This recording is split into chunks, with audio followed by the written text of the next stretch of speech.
ধোঁকা দেব না। আমরা মুসলমান প্রধানমন্ত্রী হতে চাইনি, আমরা মুসলমান মুখ্যমন্ত্রী হতে চাইনি, আমরা মুসলমান লিডার হতে চাইনি, আমরা মুসলমান নেতা হতে চাইনি। আমরা মুসলমান এটাই চেয়েছি যে আমাদের ভারতের সংবিধান জানিয়েছে যে যে যেখানে মসজিদ করেছিল সেই জায়গাতেই মসজিদ থাকবে, যে যেখানে মন্দির করে ফেলেছে ওই জায়গাতে মন্দিরই থাকবে, যে যেখানে গির্জা করে ফেলেছে সেখানে গির্জা থাকবে, যে যা ধর্ম স্বাধীনভাবে পালন করবে। মসজিদে আজান হবে, মন্দিরে তারা তাদের ধর্ম পালন করবে, মসজিদে নামাজ হবে, মন্দিরে তারা তাদের ধর্ম পালন করবে।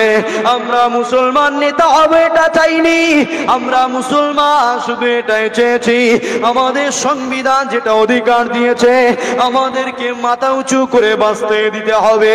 আমরা মুসলমান শুধু এটাই চেয়েছি যখন অন্য ধর্মের উৎসব হয় তারা রাস্তাতে গিয়ে প্যান্ডেল করে, রাস্তাতে মাইক বাজায়, অন্য ধর্মের কোনো অনুষ্ঠান হলে তারা রাস্তাকে জ্যাম করে দেয়, রাস্তাতে লাইট জ্বালিয়ে আলোকিত করে দেয়। আমরা মুসলমান এটাও চাইনি আমরা কোনো মানুষকে কখনো কষ্ট দিতে দুনিয়ার জমিনে আসিনি। এজন্য আমরা মুসলমান আমাদের ধর্মের কাজ করতে যে আমরা কখনো রাস্তাটাকে বন্ধ করিনি, আমরা মুসলমান ধর্মের কাজ করতে যে অন্য ধর্মের মানুষকে কখনো ডিস্টার্ব করিনি।